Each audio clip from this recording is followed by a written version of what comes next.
Everyone, मेरा नाम है मनीषा और मैं आप सभी का स्वागत करती हूँ आपके अपने यूट्यूब चैनल एग्जाम एक्सप्रेस में। तो सपनों के साथ और अपनों के साथ आइए मिलकर के इस नए सफ़र की शुरुआत करते हैं।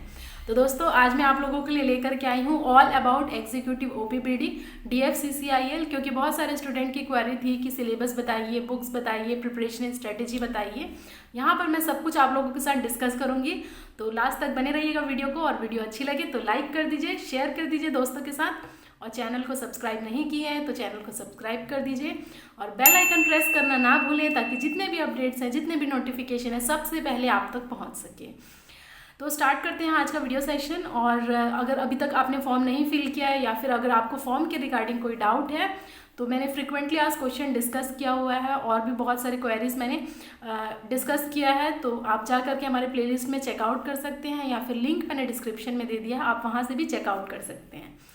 तो आप लोगों की बहुत अजीब अजीब से क्वेरी आते हैं, कभी कभी तो मुझे हंसी आती है पढ़ के, और मैं रिप्लाई देने की कोशिश करती हूँ। देखिए, ज़्यादा से ज़्यादा जैसे एग्जांपल देती हूँ, जब आप फॉर्म फिल करते रहते हैं तो वहाँ पर एक मैरिटल स्टेटस का पूछता है आप लोगों से कि मैरिड है या अनमैरिड है।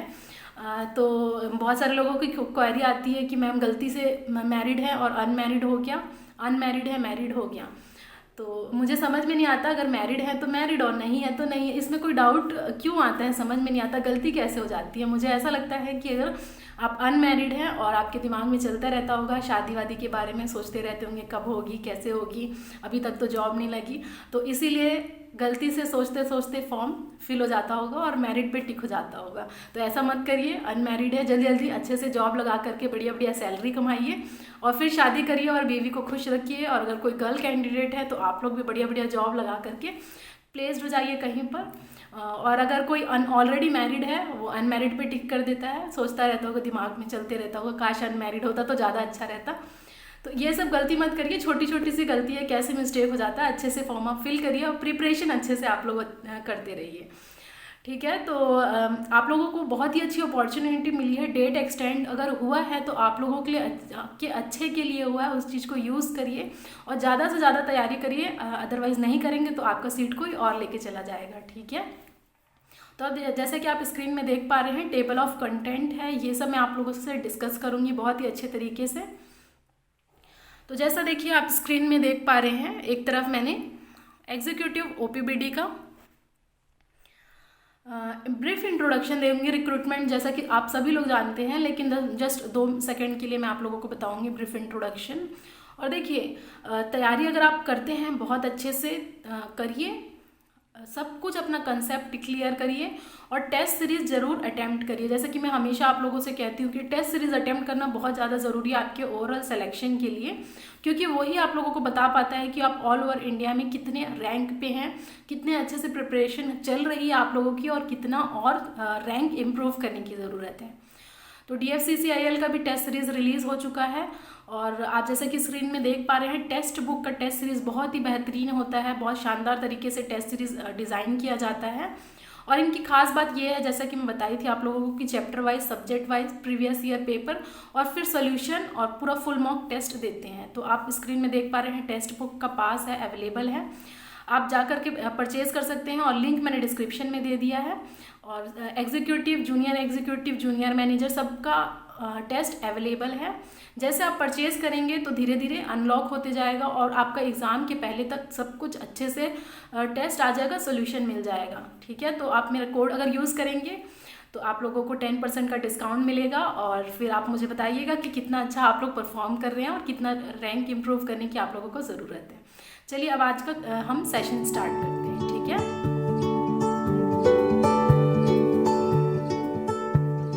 देखिए, यहाँ पर पहले ब्रीफ इंट्रोडक्शन जैसा कि मैं बताऊंगी आप लोगों को जस्ट 2 मिनट।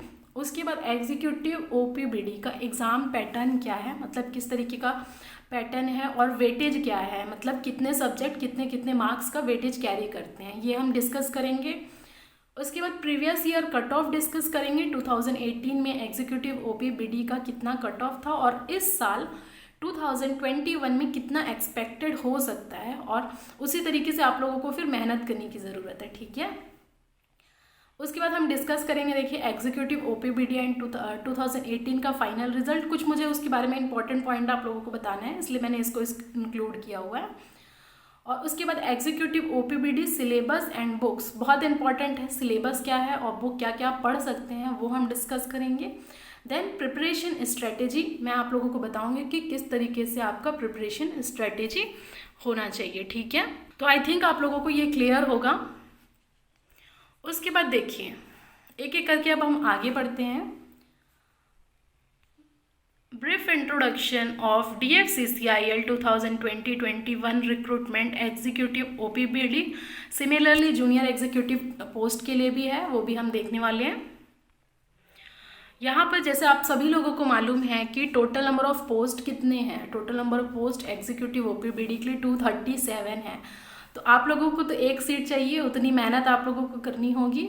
और देख लीजिए यहाँ पर unreserved ST SC OBC EWS सब लोगों के लिए मेंशन है, तो सीटें काफ़ी हैं, ठीक है। पिछली बार अगर हम देखेंगे तो 109 ही पोस्ट आई थी, फिर भी लोग सोचिए सिलेक्शन हुआ था, लेकिन उस समय लोगों को थोड़ा सा कम पता था इसके बारे में रिक्रूटमेंट, लेकिन अभी सभी लोगों को पता है रिक्रूटमेंट के बारे में और लोग जुट गए हैं तैयारी करने के लिए। तो उसके अकॉर्डिंग आप भी अपनी तैयारी शुरू कर दीजिए। और मुझे बहुत ज़्यादा खुशी होगी अगर मेरे चैनल से आप लोग अच्छे अच्छे रिजल्ट लेकर के आएंगे, फिर आप हमसे मिलिएगा और हम आपका इंटरव्यू सेशन कंडक्ट कराएंगे, ठीक है। यहाँ पर देख लीजिए ग्रेजुएशन पोस्ट कोड है 24, तो ये पोस्ट कोड आप ध्यान रखिएगा। एजुकेशन क्वालिफिकेशन जैसा कि आप सब जानते हैं, graduation with not less than 60% marks in aggregate from a recognized university and institute. अगर आपने ग्रेजुएशन किया है किसी भी फील्ड से, BCom BSc BTech कुछ भी किया है, तो आप एलिजिबल हैं और 60% मार्क्स एटलीस्ट आप लोगों का होना ही चाहिए, ठीक है। यहाँ पर जैसे कि मेडिकल स्टैंडर्ड आप लोगों को पता है A2 है, तो medical standard A1 A2 B1 B2 C1 C2 होता है। तो इसमें इसके लिए A2 मेडिकल कैटेगरी होता है स्टैंडर्ड, तो ये आप लोगों को पास करना होता है। तो मैं यही कहूँगी कि आप अपने एलिजिबिलिटी क्राइटेरिया अच्छे से चेक कर लीजिए कि आप वाकई एलिजिबल हैं या नहीं, क्योंकि अगर मेडिकल आउट होते हैं या फिर और किसी कारणवश आउट होते हैं तो अच्छा नहीं होता है। इसलिए आप सबसे पहले अच्छे से चेक कर लीजिए, अपने आप को एनालिसिस कर लीजिए, फिर आगे अपनी प्रिपरेशन करिएगा, ठीक है। फिर हम आगे बढ़ते हैं, आइए।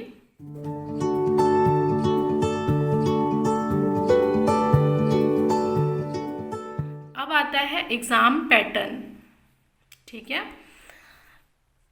एग्ज़ाम पैटर्न में देखिए, तो यहाँ पर एग्ज़ाम पैटर्न है, छुप गया स्क्रीन में, कोई बात नहीं। देखिए एग्ज़ाम पैटर्न ये एक 2 स्टेज प्रोसेस है, 2 स्टेज का प्रोसेस होगा। पहला कंप्यूटर बेस्ड टेस्ट जिसे हम बोलते हैं कंप्यूटर बेस्ड टेस्ट जिसे हम बोलते हैं CBT, और ये आप लोगों को सेंटर अलॉट किया जाता है। पूरा ऑनलाइन प्रोसीजर होता है, ऑनलाइन आप लोगों को टेस्ट लिया जाएगा, रफ शीट वहाँ प्रोवाइड की जाएगी आप लोगों को, जैसे नॉर्मल एग्ज़ाम होता है वैसा ही है ये।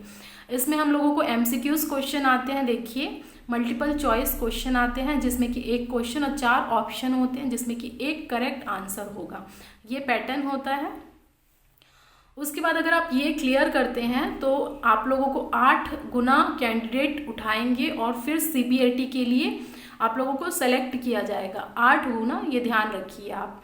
अगर 237 पोस्टें हैं तो इंटू 8 टाइम्स बुलाया जाएगा, फिर आप लोगों का सेकेंड स्टेज कंडक्ट कराया जाएगा जिसे हम बोलते हैं computer based aptitude test CBAT, या फिर इसे साइको टेस्ट भी कहा जाता है।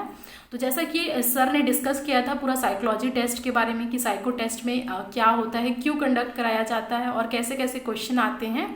तो अगर आपने वीडियो नहीं देखा है तो उसका भी लिंक मैंने डिस्क्रिप्शन में दे दिया है, आप जा करके देखिए, सर ने बहुत ही अच्छे से एक्सप्लेन किया है। ऑलरेडी सेलेक्टेड हैं DFCCIL एग्जीक्यूटिव OPBD पोस्ट पे, और उनके साथ इंटरव्यू सेशन भी कंडक्ट कराया गया था। अपने पूरे work profile, nature of job, location सब कुछ उन्होंने अच्छे तरीके से डिस्कस किया है, ठीक है।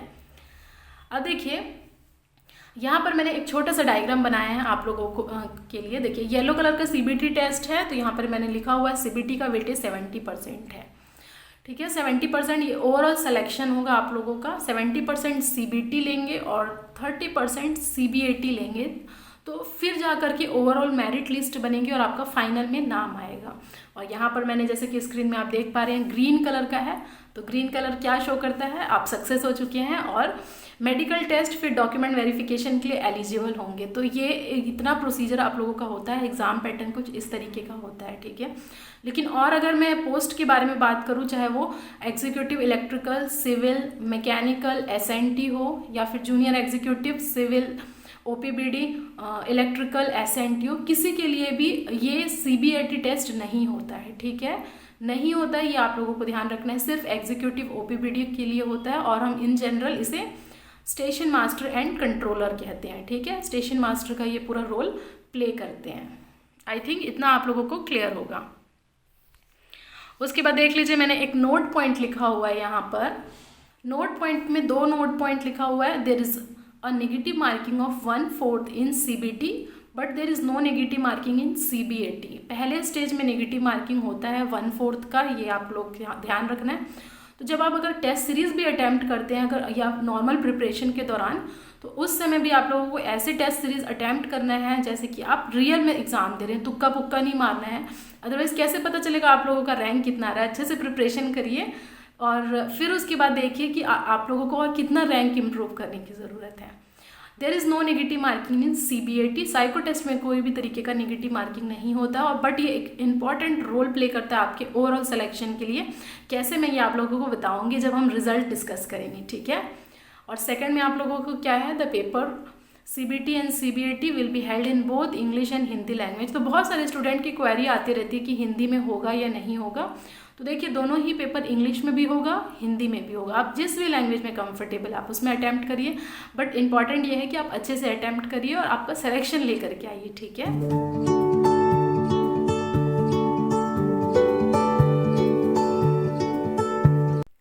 अब आइए, मैं आप लोगों से एक बढ़िया सी चीज़ शेयर करती हूँ। देखिए, जब मैं ये पीपीटी बना रही थी तो मैंने इसके लिए बहुत सारा टाइम इन्वेस्ट किया था। तो सुबह मैं चाय वाय पी और उसके बाद 8 बजे सुबह से लेकर के लगी रही पीपीटी बनाने के लिए, क्योंकि मुझे लेक्चर देना ही था आप लोगों को ये सब इन्फॉर्मेशन।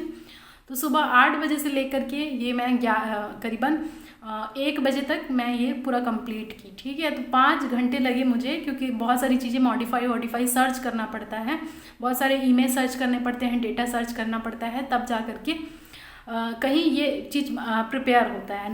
नोट्स कहाँ से बनाया जा सकता है, फिर सिलेबस क्या है, बुक क्या पढ़ सकते हैं, सब कुछ। तो डेटा वेटा कलेक्ट करने में बहुत समय लग जाता है। और फाइनली 1 बजे मेरा ये स्लाइड प्रिपेयर हुआ। अब उसके बाद देखिए क्या हुआ कि बहुत सारे आइकन्स आ गए थे, इमेज के फ़ोटो आ गए थे मेरे डेस्कटॉप में। तो मैं सोची कि अब इसको डिलीट कर दिया जाए, काम तो हो गया इनका। तो मेरा जनरली क्या आदत रहता है, जैसे कि ज़रूरत नहीं है किसी चीज़ का तो फट से उसको डिलीट कर देना। और अगर मैं कोई बहुत अच्छे से मेहनत करती हूँ, अगर किसी चीज़ में लग जाती हूँ, तो मेरा फिर कुछ दिखाई नहीं देता है। पानी पीना, चाय पीना, खाना खाना, कुछ भी दिखाई नहीं देता है। किसका फ़ोन आ रहा है, जा रहा है, कुछ नहीं। तो एकदम डेडिकेटली फुल काम कर रही थी। और फिर उसके बाद क्या हुआ कि गलती से ये उसके बीच में रह गया था प्रेजेंटेशन मेरा, और फिर मुझसे शिफ्ट और प्लस डिलीट हो गया और फिर ख़त्म हो गया चीज़।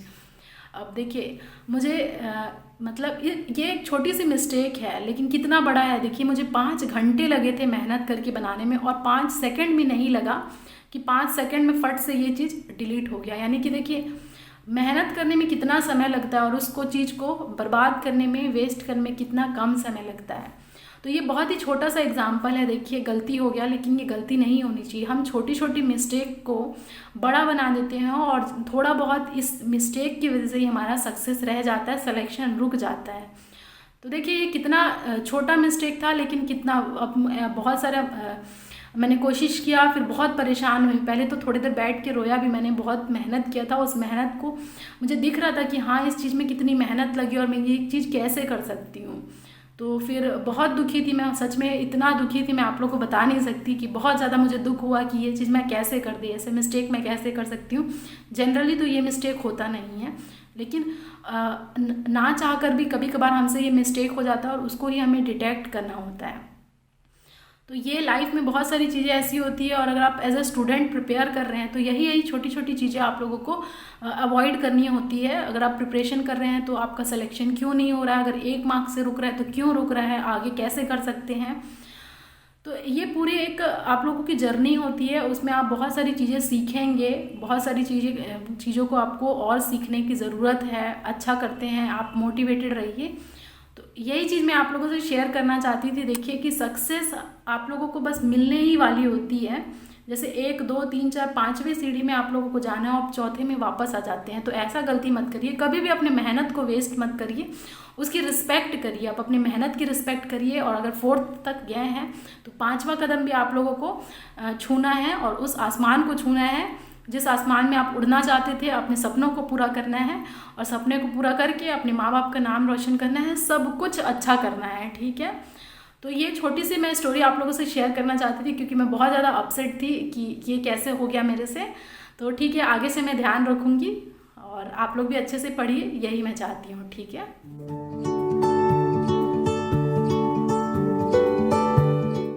अब आइए, बस थोड़ा सा डिस्कशन करना चाहती थी। अब आते हैं, देखिए वेटेज ऑफ सब्जेक्ट्स।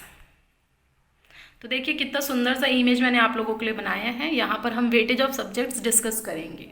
तो यहाँ पर टोटल 6 सब्जेक्ट होते हैं। देखिए जब आप प्रीवियस ईयर पेपर निकाल करके देखेंगे या फिर आप नोटिफिकेशन में देखेंगे तो वहाँ पर भी अच्छे से सिलेबस आप लोगों को मेंशन है, यानी कि कौन कौन से सब्जेक्ट आएंगे ये मेंशन है। लेकिन ये प्रीवियस ईयर में कितना वेटेज था वो यहाँ से मैंने देखा है। तो टोटल 6 सब्जेक्ट रहे हैं हमारे।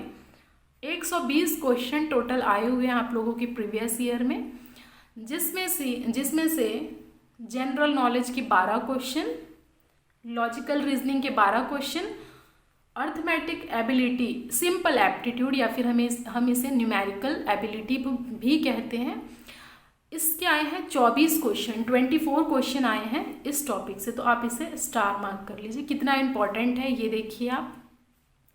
जनरल साइंस से आए हैं 24 क्वेश्चन, अगेन स्टार मार्क।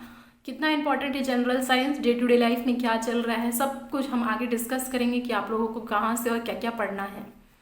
उसके बाद history of Indian railway DFCCIL के 24 क्वेश्चन।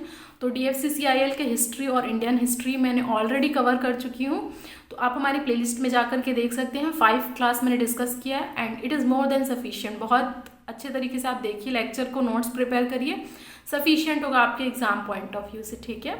और वर्कशीट भी मैं जल्दी प्रोवाइड कर दूंगी क्योंकि कंटेंट बनाने में थोड़ा सा टाइम लगता है। आप प्लीज़ थोड़ा सा पेशेंस रखिए। उसके बाद आता है इकोनॉमी एंड मार्केटिंग से 12 क्वेश्चन आए हैं, कस्टमर रिलेशन से 12 क्वेश्चन आए हैं। तो कुल मिलाकर के ये हो गया हमारा 120 क्वेश्चन, 6 सब्जेक्ट है। आई थिंक ये आप लोगों को क्लियर होगा, ठीक है। ये वेटेज है, अब देख लीजिए। इसके नीचे मैंने ये बनाया है लॉजिकल रीजनिंग के ये मैंने आप लोगों को लिए सिर्फ मोटिवेट करने के लिए ये सब चीज़ें बनाए हैं कि आप लोगों को अच्छा लगे, इंटरनल फीलिंग आए अच्छी तरीके कि और अच्छा प्रिपेयर करना है, ठीक है।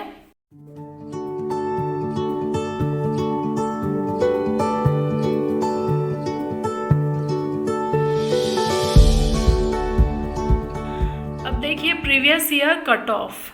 तो previous year cut off OPBD का क्या रहा था पूरा देख लेते हैं अच्छे से। तो यहाँ पर देखिए फॉर साइको टेस्ट के लिए ये बुलाया गया है। जैसे कि 8 टाइम्स कॉल करते हैं कैंडिडेट को। एग्ज़ाम कब हुआ था आप लोगों का? 2018 नवंबर में हुआ था, ओके। इतने सारे कैंडिडेट रजिस्टर्ड किए गए थे, 46,472, और अपीयर कितना हुए थे? 26,603 कैंडिडेट। तो देखिए कितना कम स्टूडेंट अपीयर किए थे। और ऐसे ही होता है थोड़ा बहुत, लेकिन अभी कंपटीशन देखिए बढ़ गया है, तो अच्छे से आप लोगों को मेहनत करने की ज़रूरत है। अनरिजर्व कैटेगरी के लिए हाईएस्ट मार्क्स आप देख सकते हैं, लोएस्ट मार्क्स ये कट ऑफ बताता है 73.75। Similarly SC ST OBC ex serviceman screen में आप देख सकते हैं। तो ये पूरा आप लोगों का कट ऑफ है, यानी कि इतना लास्ट कैंडिडेट का मार्क्स रहा होगा और ये आप लोगों के हाईएस्ट मार्क्स थे, यानी कि हाईएस्ट टॉपर के मार्क्स। तो आप लोगों को कट ऑफ पे फोकस नहीं करना है, आप लोगों को हाईएस्ट मार्क्स पे फोकस करना है। कट ऑफ तो एक माइंड में सेट ही नहीं करना चाहिए कि इतना बस कट ऑफ है। अगर मान लीजिए 100 कट ऑफ गया तो बस 100 ही लेके आना है। टॉपर अच्छे से तैयारी करिए, हाईएस्ट मार्क्स लेकर के आइए। और expected cut off executive OPBD 2021। तो देखिए मेरे अकॉर्डिंग थोड़ा बहुत मार्क्स इस साल इंक्रीज हो सकता है। तो ये है अनरिजर्व कैटेगरी से आप अगर बिलोंग करते हैं तो मेरे अकॉर्डिंग इतना मार्क्स तो आप लोगों को लाना ही पड़ेगा। 80 से 83 के बीच में, थोड़ा बहुत वेरी कर सकता है, देख लीजिए। जैसे कि +-2 आप ले लीजिए, लेकिन इतना आप लोगों को तैयारी करनी होगी और मार्क्स ज़रूर लाना होगा, तभी आप साइको टेस्ट के लिए एलिजिबल होंगे। उसके बाद हो जाएगा ओबीसी के लिए। देख लीजिए, अगर आप ओबीसी कैंडिडेट हैं तो इतना मार्क्स आप लोग को लाना ही चाहिए। फिर आता है एससी, एसटी, एक्स सर्विसमैन, और यहाँ पर देख लीजिए स्क्रीन में आप देख सकते हैं एक नया हम लोगों को पिछले बार, क्योंकि ये नहीं था, इकोनॉमिकली वीकर सेक्शन EWS, तो उनके लिए हो जाएगा 77 से 79 मार्क्स के बीच में लेकर के आना पड़ेगा। तो ये आप लोगों का पूरा कट ऑफ डिस्कस मैंने किया है, एक्सपेक्टेड कट ऑफ है ये। कोई ज़रूरी नहीं है कि बिल्कुल इतना ही रहेगा, एक अंदाज़ा है कि इतना जा सकता है। तो अगर आप इतना कट ऑफ लेके आते हैं तो आप ये सीढ़ी चढ़ के यहाँ सक्सेस की तरफ पहुँच जाएंगे। तो ये देख लीजिए, ये इमेज शो करता है एक पॉजिटिविटी, कि आपके अंदर एक पॉजिटिविटी आए और आप अच्छे से तैयारी करें और ये वाले पॉइंट पे जा सकें। ओके,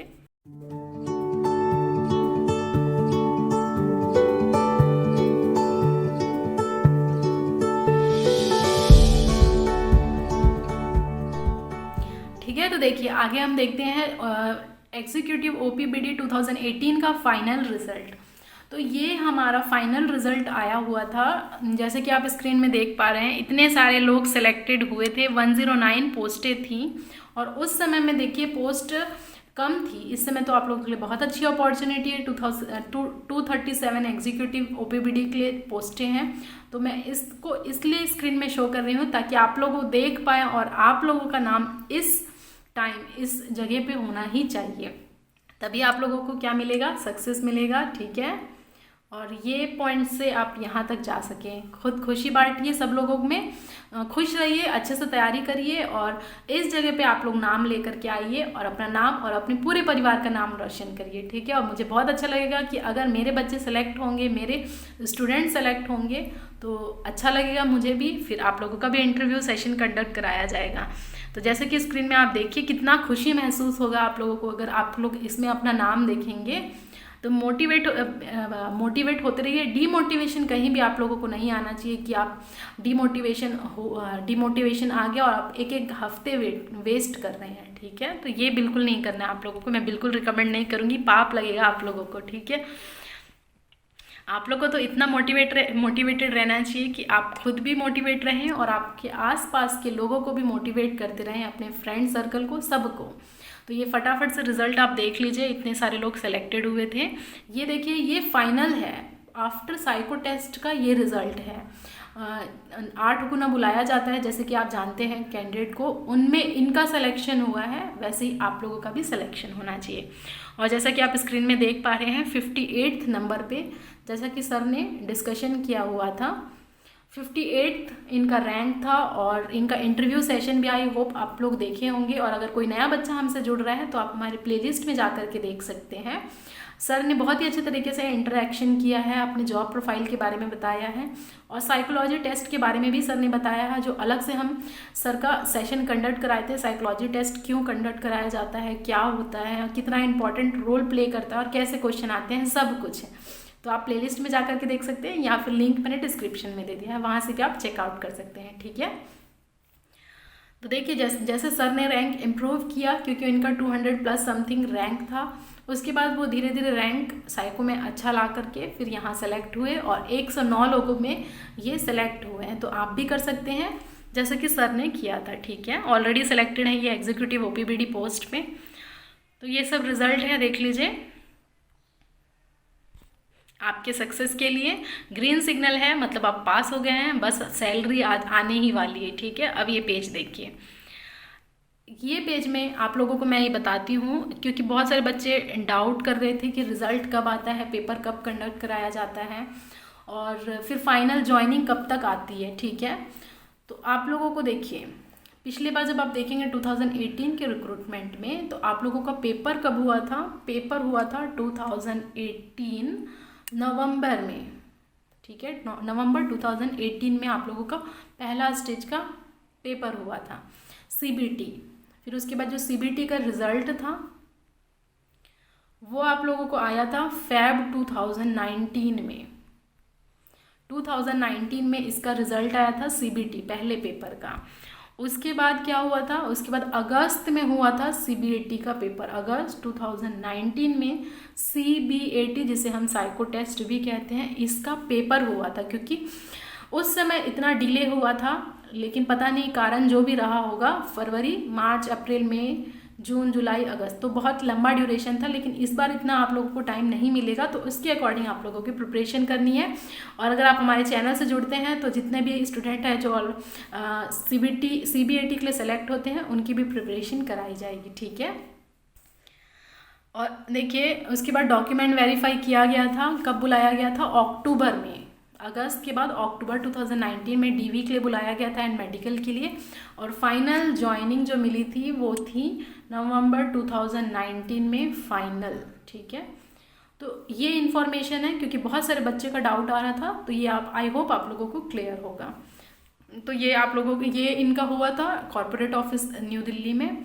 तो हो सकता है आप लोगों को भी यहीं बुलाया जाए, तो तैयार हो जाइए फटाफट अच्छे से प्रिपरेशन करके, और यहाँ तक आप लोगों को ज़रूर पहुँचना है। इस सक्सेस को आप लोगों को अचीव करना है, ओके। और जैसा कि आप स्क्रीन में देख पा रहे हैं, अब मैं थोड़ा सा सिलेबस डिस्कस कर लेती हूँ और बुक डिस्कस कर लेती हूँ।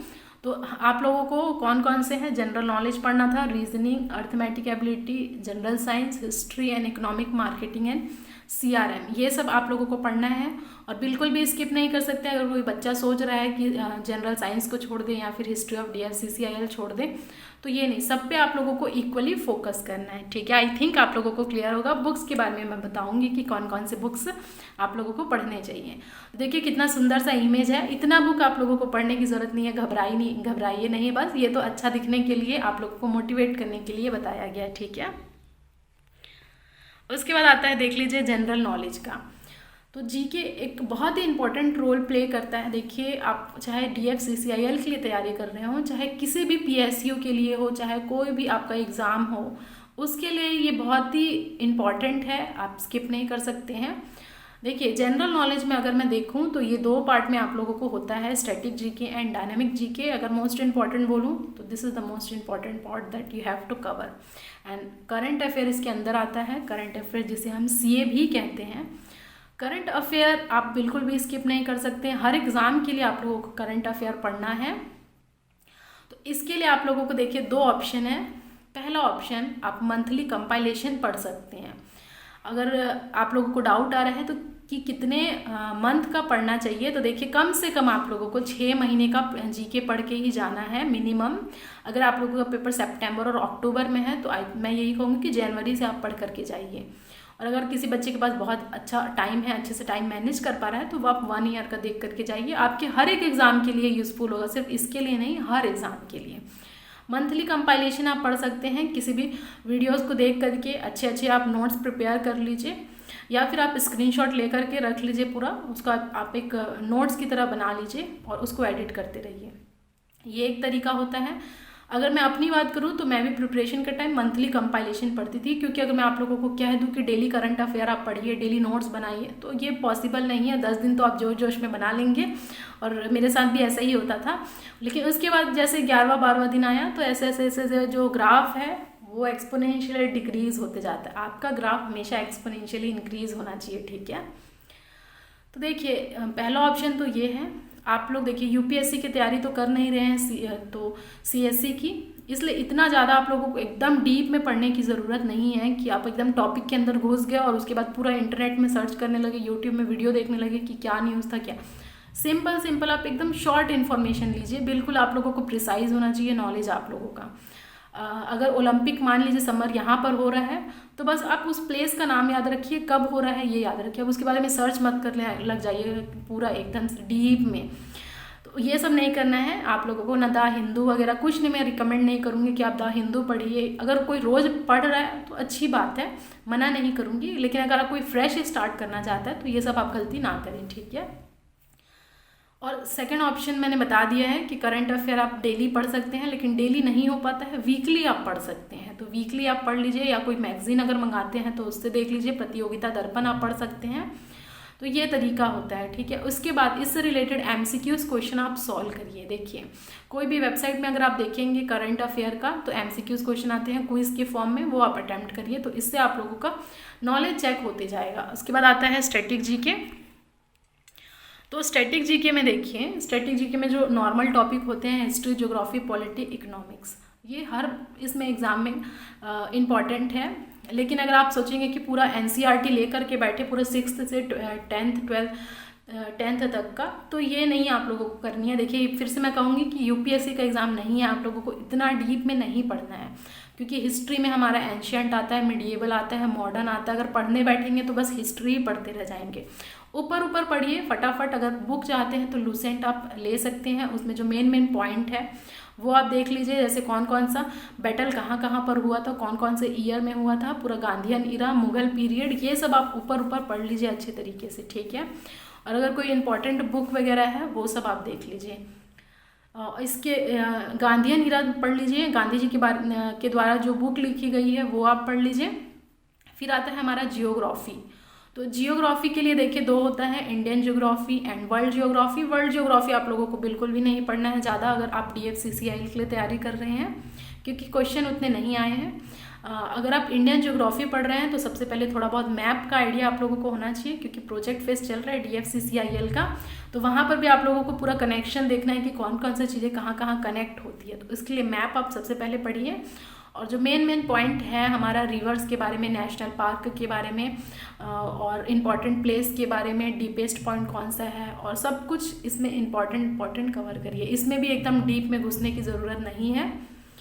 और आप क्या कर सकते हैं इन सब चीज़ों के लिए, जितने भी SSC के द्वारा पेपर कंडक्ट कराए गए हैं, जैसे कि अपना SSC CGL है, CHSL है, जूनियर हिंदी ट्रांसलेटर है, JEE है, उसका प्रीवियस ईयर क्वेश्चन सॉल्व कर लीजिए, मोर देन सफिशिएंट है। और अगर प्रीवियस ईयर अगर इससे जैसे DFCCIL है वैसे है JMRC, DMRC, LMRC, ये सब पेपर होता है, उसको आप सॉल्व करिए। मैंने टेलीग्राम में दे दिया है, अपलोड कर दिया है, वहाँ से देख सकते हैं, ठीक है। फिर आता है हमारा देखिए पॉलिटी। तो पॉलिटी से रिलेटेड क्वेश्चन आए हुए हैं पिछले साल, अच्छे खासे 3-4 क्वेश्चन आए हैं और एक हाई वेटेज कैरी करता है। तो पॉलिटिक्स के लिए आप लोगों को देखिए मैं लक्ष्मीकांत बुक आती है, स्टैंडर्ड बिल्कुल नहीं पढ़ना है, UPSC स्टूडेंट्स पढ़ते हैं। तो पॉलिटिक्स के लिए आपको क्या करना है, लूसेंट जैसे आप लोगों को टॉपिक चाहिए तो लूसेंट की बुक उठाइए, उसमें जो टॉपिक है मेन फंडामेंटल राइट्स, उसके आप खुद के नोट्स प्रिपेयर कर लीजिए। फंडामेंटल ड्यूटीज़ कितने हैं, कौन कौन से हैं, कहाँ से लिया गया है चीज़, कॉन्स्टिट्यूशन के बारे में थोड़ा सा पढ़ लिए, प्रियम्बल के बारे में पढ़ लिए। तो मेन टॉपिक का आप नोट्स बनाइए, और ये आप लोगों को हर एग्जाम के लिए यूज़फुल होगा, सिर्फ इसके लिए ही नहीं। तो ऐसे पढ़िए और फिर प्रीवियस ईयर क्वेश्चन लगा लीजिए। इकोनॉमिक थोड़ा सा डिफरेंट होता है, डिफ़िकल्ट होता है, तो इसके लिए आप मेन जो टॉपिक्स हैं, 5 ईयर प्लान है, मेन इकोनॉमिक्स क्या होता है, थोड़ा बहुत उसका नॉलेज, 5 ईयर प्लान, और जो मेन हमारे टर्म्स होते हैं GDP, NDP, NNP, ये सब के बारे में आप थोड़ा पढ़ लीजिए, रिजर्व बैंक के बारे में आप पढ़ लीजिए, सब कुछ। आई होप ये आप लोगों को क्लियर होगा, ठीक है। और इसके लिए भी देखिए आपको मैं बुक्स रिकमेंड बिल्कुल नहीं करूँगी, आप सिर्फ अपने खुद के नोट्स प्रिपेयर करिए, टेस्ट सीरीज दीजिए और MCQs क्वेश्चन लगाइए। साइंस एंड टेक्नोलॉजी बात है, देखिए साइंस एंड टेक से सिर्फ करंट अफेयर आप अच्छे से पढ़िए, क्योंकि जो डे टू डे लाइफ में चल रहा है, अगर कोई मिसाइल लॉन्च हुआ है, DRDO की कोई नई चीज़ आई है, तो ये सब इसमें पूछता है, सिर्फ इतना ही आप पढ़ के जाइए, इसके लिए कोई पर्टिकुलर बुक नहीं आती है। उसके बाद आता है बुक्स एंड ऑथर। तो जो मेन बुक है आप लोगों की गांधी जी की, स्वामी विवेकानंद जी की, जवाहरलाल नेहरू की, ये सब आप स्टैटिक में पढ़ सकते हैं। और अगर करंट में कोई बुक रिलीज़ हुई है जो आप लोग को लगता है इम्पॉर्टेंट है, आप वो पढ़िए। अब आप ये कहाँ से पढ़ेंगे, तो आप किसी भी वेबसाइट में जाकर के आप चेक कर सकते हैं important books and authors for government exam, वहाँ से आप देख सकते हैं। फिर आता है देखिए इंटरनेशनल ऑर्गेनाइजेशन। तो इंटरनेशनल ऑर्गेनाइजेशन से क्वेश्चन आते हैं, इंपॉर्टेंट है, बहुत सारे ऐसे ऑर्गेनाइजेशन हैं, जैसे कि सार्क का हेडक्वार्टर कहाँ पर है, उसके बाद ब्रिक्स के बारे में होता है, शंघाई कोऑपरेशन के बारे में पूछता है, फिर UN जो यूनाइटेड नेशन का पूरा वो चैप्टर है, तो यूनाइटेड नेशन को आप कवर करके जाइए। UN डे कब मनाया जाता है, इंटरनेशनल लेबर ऑर्गेनाइजेशन का हेडक्वार्टर कहाँ पर है, सब कुछ ये पूछा जाता है इंटरनेशनल ऑर्गेनाइजेशन। इससे ज़्यादा आप लोगों को पढ़ने की ज़रूरत नहीं है, और इसके लिए भी कोई पर्टिकुलर बुक नहीं आती है। अगर मैं बुक बता दूँ और आप पढ़ के चले जाएँ तो ऐसा नहीं होता, बुक नहीं आती है, आप लोग को वेबसाइट में जाके ही सर्च करना पड़ता है।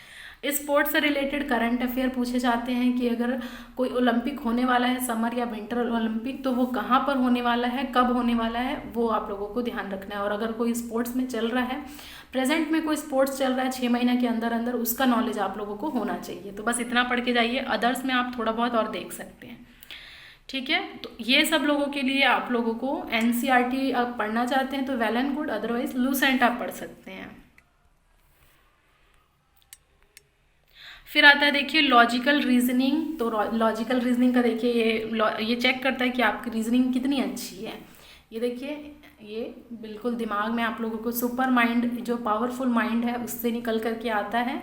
इसमें कोई चीज़ याद नहीं करनी होती है, फटाफट से क्वेश्चन दिया रहता है, सॉल्व करना रहता है।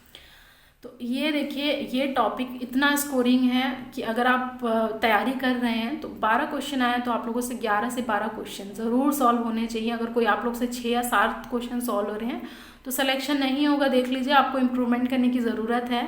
मैं देखिए डीमोटिवेट नहीं कर रही हूँ, लेकिन जो ट्रुथ है वही आप लोगों को बताना चाह रही हूँ। ये स्कोरिंग सब्जेक्ट है, 12 में 12 मार्क्स आप लोगों के आने चाहिए। और टॉपिक देख लीजिए, जैसे कि मैंने मेंशन किया है यहाँ पर, ये इन जनरल टॉपिक है जिससे प्रीवियस ईयर में आया हुआ है, like alpha numeric series, blood relation, reasoning, analogy, calendar से क्वेश्चन नहीं आए थे, तो ऐसा नहीं है कि इस साल भी नहीं आएगा। क्लॉक हो गया, decoding, encoding, cube, cuboid, dice, ठीक है।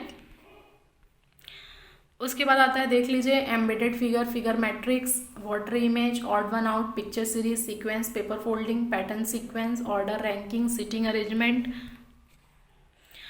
स्टेटमेंट एंड अजम्पशन से क्वेश्चन आए हैं, कंक्लूजन से, लॉग से क्वेश्चन आए हुए हैं। तो इतने सारे टॉपिक है, और ऐसा नहीं है कि अगर इस पिछले 2018 में अगर मान लीजिए पैटर्न सीरीज से क्वेश्चन नहीं आए हैं तो इस बार भी नहीं आएंगे, वाटर इमेज से नहीं आए तो इस बार भी नहीं आएंगे, सब कुछ आप लोगों को कवर करना है, ठीक है।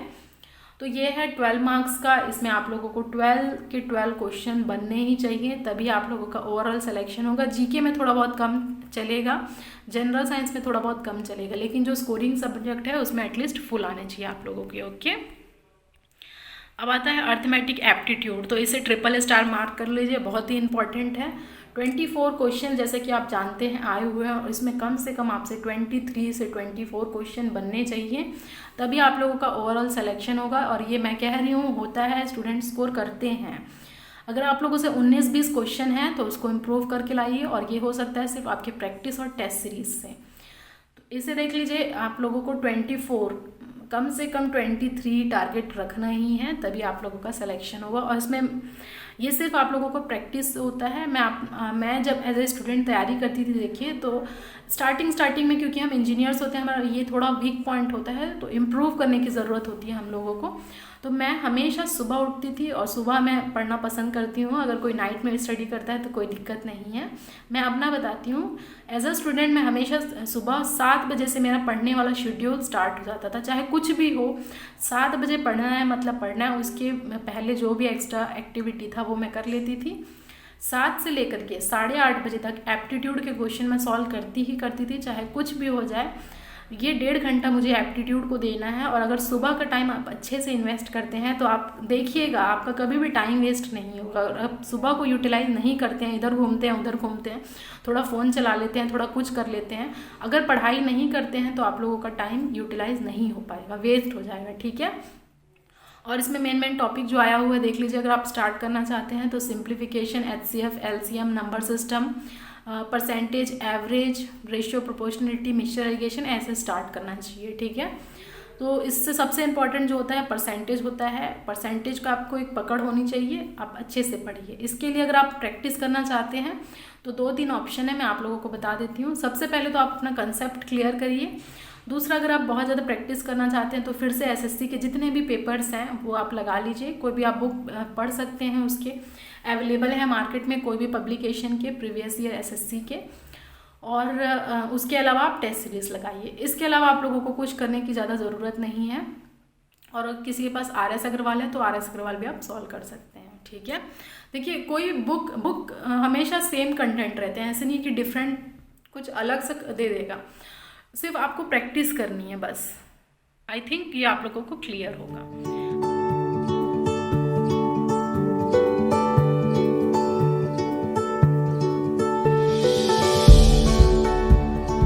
आता है हमारा जनरल साइंस में physics chemistry and biology. Physics chemistry and biology, तो फिजिक्स में देखिए आप लोगों को उतने क्वेश्चन नहीं आए हुए हैं, इतना डीप में आपको घुस करके एकदम नहीं पढ़ना है। आप 12th तो किए ही होंगे, पढ़े ही होंगे फिजिक्स वगैरह, या फिर आप इंजीनियरिंग अगर किए हैं तो उसमें भी पढ़ना होता है।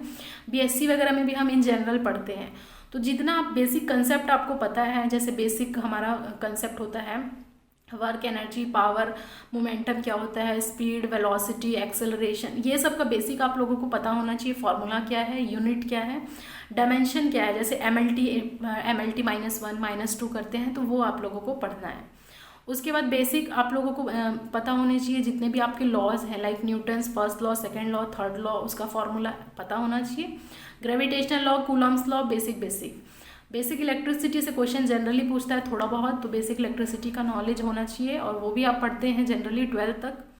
ठीक है, तो देख लीजिए। फिर अपना आता है लेंस के बारे में, जैसे मैंने बताया था कि आया हुआ क्वेश्चन है कि कॉन्वेक्स लेंस कहाँ कहाँ यूज़ होता है, मिरर वगैरह, तो ये सब सिर्फ आप पढ़ें। और केमिस्ट्री में देख लीजिए,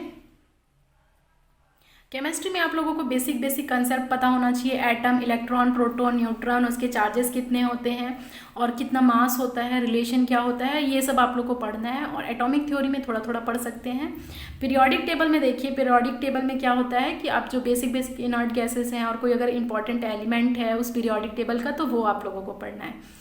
फिर कार्बन एंड इट्स कंपाउंड के बारे में पढ़ना है, अगर कोई इंपॉर्टेंट है। पूरे हमारे केमिकल फॉर्मूलेस पढ़ने हैं, जैसे कॉस्टिक सोडा है, कॉस्टिक पोटाश है, ये सब के जो केमिकल नेम होता है वो आप लोगों को कवर करना है। तो आप सिर्फ इतना पढ़ के जाइए, देखिएगा मोर देन सफिशिएंट है। लूसेंट की बुक से आप उठा सकते हैं, थोड़ा बहुत आप पढ़ना चाहते हैं उससे, और उसके बाद आप प्रीवियस ईयर का SSC का क्वेश्चन वगैरह लगाइए और टेस्ट सीरीज दीजिए, मोर देन सफिशिएंट है। फिर कोई NCERT वगैरह आप लोग को पढ़ने की ज़रूरत नहीं पड़ेगी।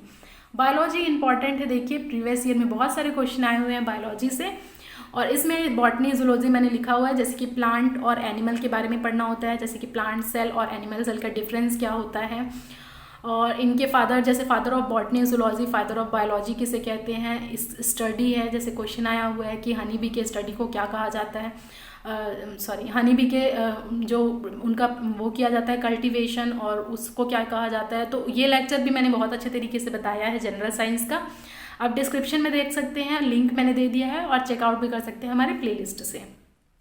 तो जितनी भी स्टडीज़ हैं वो पढ़ना है। उसके बाद ह्यूमन बॉडी का पूरा स्ट्रक्चर पढ़ना है, जैसे कि आप स्क्रीन में देख पा रहे हैं, बॉडी ऑर्गन का।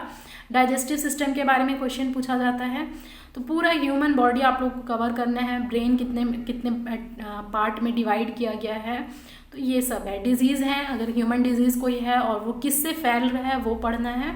विटामिन्स, पूरे विटामिन्स कितने होते हैं, किसकी कमी से कौन से डिजीज़ होते हैं, और केमिकल नेम क्या है, सब कुछ है। फूड न्यूट्रिशन, मतलब फूड साइकिल हम पढ़ते हैं, फूड चेन पढ़ते हैं, बहुत सारे साइकिल हम पढ़ते हैं, biogeochemical cycle, like nitrogen cycle, carbon cycle, hydrogen cycle, तो ये सब पढ़ना है। फिर एनवायरनमेंट एंड इकोसिस्टम से रिलेटेड भी क्वेश्चन पूछे जाते हैं, जैसे कि यूट्रॉफिकेशन क्या होता है, बायो रेमिडिएशन क्या होता है, तो ये सब आप पढ़िए, बिल्कुल भी स्किप मत करिए इस चीज़ को। आप एक प्रॉपर नोट्स प्रिपेयर कर लीजिए, और ये हमेशा आप लोगों को काम आएगा, ठीक है। और बुक्स पढ़ना चाहते हैं तो लूसेंट की बुक उठा करके आप टॉपिक ले सकते हैं। अब देखिए, एक प्यारा सा इमेज मैंने आप लोगों के लिए लिखा है, फिजिक्स के लिए =mc²। तो ये इस तरीके का लॉस आप लोगों को पढ़ना है, इंपॉर्टेंट। फिर आप लोगों को मेन एलिमेंट पढ़ने हैं, केमिकल में केमिकल फार्मूला पढ़ना है, और बायोलॉजी में प्लांट, एनिमल सबके बारे में पढ़ना है, और ये बॉडी ऑर्गन है, इसके बारे में आप लोगों को पढ़ना चाहिए, ठीक है।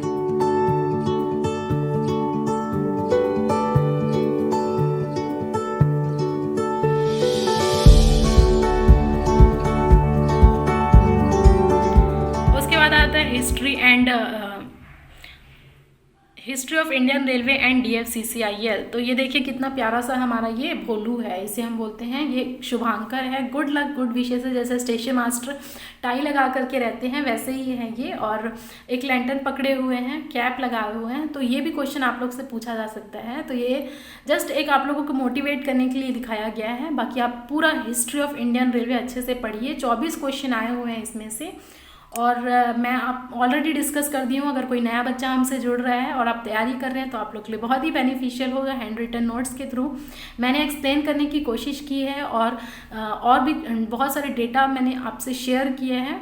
तो आप उसको देखिए, उसका प्लेलिस्ट में मैंने बना दिया है, आप वहाँ से जा कर के देख सकते हैं, या फिर लिंक मैंने डिस्क्रिप्शन में दे दिया है, वहाँ से भी आप चेकआउट कर सकते हैं, ठीक है। और इतना सफिशिएंट है, इसके लिए कोई बुक नहीं आती है, सिर्फ आप अच्छे से हिस्ट्री पढ़िए of Indian railway, history of TFCCIL, कौन सा एट प्रेजेंट में फेस चल रहा है, लाइक EDFC WDFC, उसके बारे में पूरा पढ़िए। और मैंने डिस्कशन किया है, तो आप लोगों को टेंशन लेने की ज़रूरत नहीं है, हो रहा है। वैसे इस CRM के भी नोट्स धीरे धीरे प्रिपेयर होते जाएंगे और लेक्चर सीरीज आते रहेंगे। हेडक्वार्टर कहाँ पर है, फॉर्मेशन कब हुआ था, important train, important station, events, current affairs, सब कुछ। तो ये इमेज देखिए, आप लोगों को इस जगह पे पहुंचना है और ये आप लोगों का गोल होना चाहिए, ठीक है। अब आता है मोस्ट इम्पॉर्टेंट, जो सबकी क्वेरी थी कि मैम इकोनॉमिक एंड मार्केटिंग कहाँ से पढ़ें। तो देखिए, पहला आता है इकोनॉमिक एंड मार्केटिंग। तो ये मैंने एक इमेज लगाया है, सुंदर सा प्लांट है, मनी प्लांट तो है नहीं, कहीं हम लोगों को पेड़ से बारिश तो नहीं हो जाएगी पैसों की, इसके लिए आप लोगों को मेहनत करनी पड़ेगी, और मेहनत ऐसी करनी पड़ेगी कि वो रंग लाए और फाइनल में आपका नाम आए। तो देखिए, इकोनॉमिक एंड मार्केटिंग थोड़ा सा डिफरेंट सब्जेक्ट है, तो इस पे काम चल रहा है और जल्दी जल्दी लेक्चर शुरू हो जाएगा। मैं चाहती हूँ कि बहुत अच्छे तरीके से कंटेंट प्रोवाइड किया जाए ताकि आप लोगों को के लिए बेनिफिशियल हो। तो तब तक आप दूसरा सब्जेक्ट अच्छे से पढ़िए और फिर हम एग्ज़ाम के पहले बहुत ही अच्छे तरीके से आप लोगों को ये कंप्लीट करवा देंगे, ठीक है। देखिए, यहाँ पर इकोनॉमिक यानी टाइप्स, तो सबसे पहले तो इकोनॉमिक्स क्या होता है, micro economics, macro economics type होते हैं, वो पढ़ना पड़ेगा। उसके बाद उसमें बहुत सारे मैनेजमेंट आते हैं इसमें, जैसे finance management, general management, project management, strategic management, marketing management, human resource management. तो ये सब मैनेजमेंट है, ये सब पढ़ना पड़ेगा। और इससे रिलेटेड कैसे प्रीवियस ईयर में क्वेश्चन आए हैं वो मैं पहले कवर करूँगी, उसके बाद और क्या आ सकता है वो हम देखेंगे।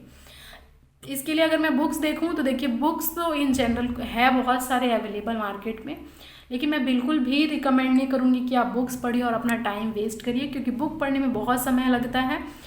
तो आप क्या करिए, आप अच्छे से नोट्स प्रिपेयर करिए और उसको आप रिवीजन के लिए रखिए। बुक पढ़ने की यहाँ पर आप लोगों को ज़रूरत नहीं है, लेक्चर्स आ जाएंगे, आप उसको देख करके फॉलो कर सकते हैं।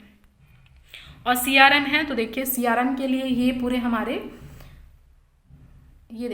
पूरे हमारे टॉपिक्स हैं जो मैं कवर करूँगी हमारे जैसे जैसे आने वाले लेक्चर्स में। तो CRM होता है कस्टमर रिलेशन मैनेजमेंट। और एक बात बहुत सारे स्टूडेंट को डाउट आ रहा था कि OPBD क्या है, इसमें BD क्या है। BD है बिजनेस डेवलपमेंट, ठीक है।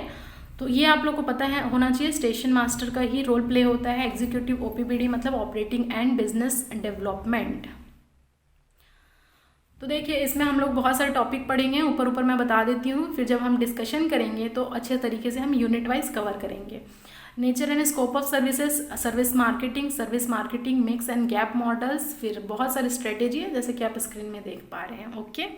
और यहाँ कस्टमर रिलेशनशिप मैनेजमेंट क्या होता है, उसके मॉडल्स क्या हैं, कितना इंपॉर्टेंट है, प्रोसेस क्या है, इम्प्लीमेंटेशन क्या है, टेक्नोलॉजी सपोर्ट क्या है CRM में, सब कुछ हम कवर करेंगे, ओके। आई थिंक ये आप लोगों को क्लियर होगा। और ये आता है पूरा सिलेबस, जैसा कि आप स्क्रीन में देख पा रहे हैं। सिलेबस देखते जाइए, इस तरीके से हम कवर करेंगे यूनिट 1, 2, 3, 4, 5। और इससे रिलेटेड कैसे क्वेश्चन आए हुए हैं वो देखेंगे, क्या पूछा जा सकता है और क्या इंपॉर्टेंट है, सब कुछ देख लीजिए।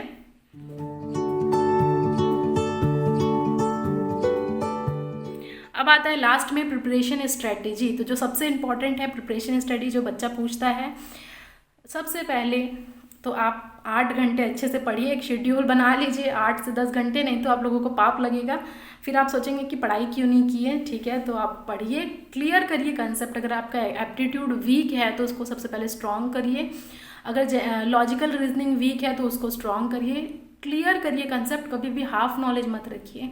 सो first clear your basic concept and then proceed further, makes a note for revision. Prepare करते रहिए नोट्स अच्छे से ताकि आप लोग को रिवीजन करते समय कोई दिक्कत ना आए, ठीक है। तो देखिए, नोट्स प्रिपेयर करते रहिए ताकि रिवीजन में आप लोगों को आसानी हो। और उसके बाद देखिए, अगर नोट्स प्रिपेयर करेंगे अगर किसी भी GK या जनरल साइंस का, तो वो सिर्फ आपके यही एग्ज़ाम के लिए, जितने भी एग्ज़ाम हैं उसके लिए आप लोगों को सफिशिएंट है, सिर्फ आप उसको मॉडिफाई करते रहिए। अगर आपके कंसेप्ट क्लियर हैं, अच्छे से हैं, तो प्रीवियस ईयर क्वेश्चन सॉल्व करिए। और जितने भी हमारे जैसे पेपर्स होते हैं, ये DFCCIL है, वैसे बहुत सारे और भी रेलवे के पेपर होते हैं, मेट्रोस के, जैसे DMRC के पेपर, LMRC के पेपर, NMRC के पेपर, ये सब आप सॉल्व करिए अच्छे तरीके से, ठीक है। और फिर अटैम्प्ट करिए टेस्ट सीरीज़, और टेस्ट सीरीज़ में आप लोग रैंक लेकर के आइए, अंडर टॉप 20 रैंक लेकर के आइए। कोशिश करिए कि अच्छे से अच्छा रैंक आए। और अगर आप मिस्टेक कर रहे हैं, उस मिस्टेक को अगर आप समझ गए कि ये मिस्टेक हो रहा है और नेक्स्ट टाइम अगर आप नहीं करते हैं तो डेफिनेटली आप लोगों का इम्प्रूवमेंट दिखाई देगा। और ये मैं कह रही हूँ क्योंकि मैंने ट्राई किया हुआ है। टेस्ट सीरीज़ दे करके आप लोग को पता चलता है कि अगर आप ऑल ओवर इंडिया में जितने स्टूडेंट्स हैं वो तैयारी कर रहे हैं, उनके बीच में आप कहाँ पर एग्जिस्ट करते हैं। तो अगर आप अच्छा रैंक लेकर के आ रहे हैं यानी कि ठीक है, वेल एंड गुड। इम्प्रूवमेंट थोड़ी बहुत करने की ज़रूरत है। अगर आपका रैंक अच्छा नहीं आ रहा है तो देखिए, मैं डीमोटिवेट आप लोगों को नहीं कर रही हूँ, आपको इम्प्रूवमेंट की ज़रूरत है। आप अपने वीक पॉइंट को पकड़िए और फिर आप प्रैक्टिस करते जाइए, करेक्ट करते जाइए। और एक नोटबुक ले लीजिए, टेस्ट सीरीज जब हाँ अटैम्प्ट करते हैं उसमें आप लिख लीजिए कि ये मैंने मिस्टेक इस टेस्ट में किया था, नेक्स्ट टेस्ट में definitely I will not do that mistake. ठीक है, ये समझ में आया आप लोगों को। यही तरीका होता है, यही प्रिपरेशन स्ट्रेटेजी होती है। एक प्रॉपर टाइम टेबल बनाइए। मैं देखिए, रोज़ टेस्ट सीरीज़ अटैम्प्ट नहीं करने बोल रही हूँ कि आप बस दिन भर टेस्ट सीरीज़ ही अटैम्प्ट करिए। आप क्या करिए, संडे को टेस्ट सीरीज़ अटैम्प्ट करिए, क्योंकि संडे को देखिए हमारा ज़्यादा पढ़ने का तो मन नहीं करता है। तो आप क्या कर सकते हैं, सैटरडे या संडे में से किसी भी एक दिन को ले लीजिए कि सिर्फ आपको एक टेस्ट देना है 2 घंटे का। उसके बाद आप लोगों को कुछ पढ़ने की उस दिन ज़रूरत नहीं है। टेस्ट सीरीज़ अटैम्प्ट करिए, उसका थोड़ा बहुत सोल्यूशन देखिए। 3 से 4 घंटा लगता है, 4 घंटा लगेगा, सिर्फ आप उतना पढ़िए। और उस दिन फिर रिलैक्स होइए, घूमिए, म्यूज़िक देखिए, मूवी देखिए, वेब सीरीज़ चलाइए, कुछ भी देखिए। तो वीकली आप एक टेस्ट सीरीज़ ज़रूर अटैम्प्ट करिए और पूरे बाकी दिन आप खुद अपना पढ़ाई करिए। तो मैं भी ऐसे ही किया करती थी। और जैसे कि आप सब लोग को पता है कि मेरा भी सिलेक्शन ऑलरेडी हो चुका है। एसएससी जेई में मैं 2018 CPWD में सेलेक्टेड हूँ और ऑल इंडिया रैंक 15 आया था। और मेरा कोल इंडिया में लिमिटेड में भी सिलेक्शन हुआ है, और भी मैं बहुत सारे एग्ज़ाम में ऑलरेडी क्वालिफाई कर चुकी हूँ। तो देखिए किस तरीके से क्वालिफाई किया है, और वही मैं आप लोगों को डिस्कस कर रही हूँ कि क्योंकि एक प्रॉपर शेड्यूल होना चाहिए। सुबह का टाइम आप कभी भी वेस्ट नहीं कर सकते हैं। तो सुबह का टाइम अच्छे से यूटिलाइज़ करिए और अच्छे से मन लगा करके पढ़िए, मोटिवेटेड रहिए। आपको तो इतना मोटिवेट होना चाहिए कि आप तो खुद मोटिवेट रहें और आपके आसपास के एरिया को पूरा मोटिवेट करते रहें। और खुशी बांटिए, फिर से कहूँगी खुशी बांटिए, खुश रह के तैयारी करिए। कोई भी तरीके का बर्डन मत सोचिए कि बर्डन है मेरे अंदर। अगर आप सोचेंगे तो आपकी जो एनर्जी है वो धीरे धीरे डाउन होती जाएगी। ठीक है, तो ये आप बिल्कुल मत सोचिए कि आप डिमोटिवेटेड फील कर रहे हैं। अगर ऐसा लगता है तो आप कमेंट कर सकते हैं और मुझे कमेंट करके बताइए कि आप लोग कैसे शेड्यूल फॉलो करते हैं, अच्छे से पढ़ाई करते हैं या नहीं करते हैं। ठीक है, और आप मेल भी कर सकते हैं मुझे अगर आपको कोई भी क्वेरी आती है तो। फिर आप अपने वीक पॉइंट एनालिसिस करिए, उसको करेक्ट करिए और फिर प्रैक्टिस एंड प्रैक्टिस करते रहिए। अगर प्रैक्टिस करेंगे तो देखिएगा आपको इतना कॉन्फिडेंस आ जाएगा, इतना कॉन्फिडेंस आ जाएगा कि आप चाहे कोई भी क्वेश्चन हो दुनिया का, आप ज़रूर से सॉल्व कर लेंगे। तो एकदम प्रैक्टिस करते रहिए, मज़ा से प्रिपरेशन करिए और देखिए फिर आप। Wish you all the best. ठीक है, ये ख़त्म हो गया तो आप लोगों को wish you all the best. अच्छे से करिए और देखिए कितना अच्छा सुंदर सा सिंबल है। आप लोगों को बहुत सारे बेस्ट विशेस, बहुत सारे गुड लक। और अच्छे से अगर आप प्रिपेयर करेंगे तो मुझे बहुत अच्छा होगा, अच्छा लगेगा, खुशी होगी, महसूस होगा कि मेरे चैनल से बहुत सारे स्टूडेंट्स सेलेक्ट हो रहे हैं। फिर आप लोग का इंटरव्यू सेशन कंडक्ट करा के बुलाया जाएगा।